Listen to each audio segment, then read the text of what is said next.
Well, here we are for another episode of How to Get the Shot. And today we go behind the scenes of a shot that happened quite by accident at a recent night photography workshop. The central subject of today's shot is this awesome little Austin A30, which has been resting in this paddock on the farm at Rostrata Country House for quite a while now.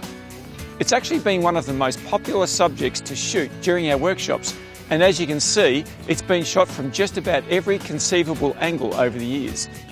On this particular occasion, however, we were all set to shoot the Milky Way core, which was rising in the eastern sky behind the Austin, when a thick layer of fog descended upon us. Initially, we thought this was the end of the night because we could hardly see anything in front of us. But I thought, why not make use of our torch beams to see if we could get a bit of an X-Files type of shot? Everyone was happy to give it a go, so we quickly got into position. It's never easy getting 5 people to stand still in the correct positions for any length of time, but I think we did a pretty good job. I already had my Nikon 20mm f1.8 lens attached to my Nikon D750, so I positioned it about 4 metres in front of the car, pretty low to the ground, as I wanted the beams to shine high over the camera.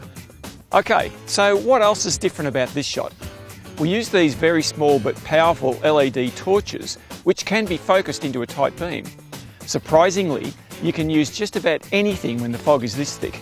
The beams had the effect of reflecting a small amount of light back onto the people, as well as the car and foreground. But I wasn't really happy with that, as the shape of the car wasn't very prominent. So I decided to add a flash to the mix behind the car about 5 metres back. This was placed very low to the ground and facing slightly upwards to also illuminate the fog and create definition behind our subjects. I used a Yongnuo YN560, but any flash could be used for this purpose. This version of flash has a built-in wireless receiver which communicates with the transmitter, which is placed on the top of the camera. The video light was set to a very low level and placed on the back seat facing forward.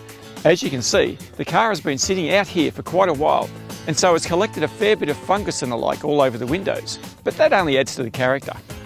Now, as I have mentioned, I always use a remote trigger to release the camera shutter, and in this case I used another flash trigger mounted on the hot shoe to trigger the flash.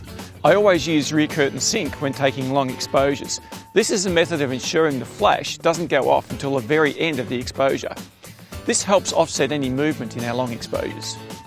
Now to the camera settings. As mentioned, I used the Nikon D750 and the Nikon 20mm f1.8 lens. I framed up the scene and enabled the auto leveler to keep things straight. For this shot, I decided on a 15-second exposure and I set the ISO to 1600. The aperture was set to f3.2 and the white balance was set to 5000K. When shooting people at night, I usually set my white balance to a daylight setting, and the reason for this is to get somewhat accurate skin tones.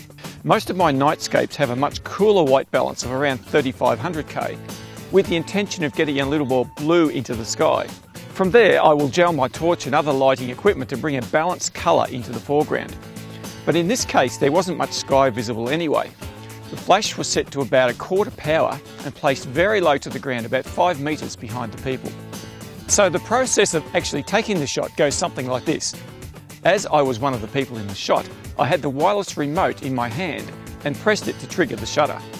We stood very still for the 15 seconds, which is made even more difficult because we were trying to hold our torches still. And then, at the end of the exposure, the flash triggered, silhouetting us against the fog without interrupting the torch beams. Now, you may be wondering how the 2 different light sources work together, and that actually does take a little bit to get your head around. The reality is that during the first 14 seconds, the torches are exposing onto the camera sensor as they are on constantly.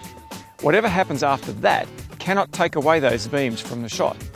So when the flash goes off, it simply illuminates whatever it's pointing towards. In this case, the back of the car and the people. It did have the effect of backlighting the fog also, which I think added to the image. One thing that is certain with nightscape photography is that you'll encounter fog at some stage in the journey, so you might as well embrace it. Sometimes you just have to make do with whatever conditions you're faced with. Well, that's another edition of How I Got the Shot. I hope you enjoyed it. I'll look forward to seeing you guys next time. See you later.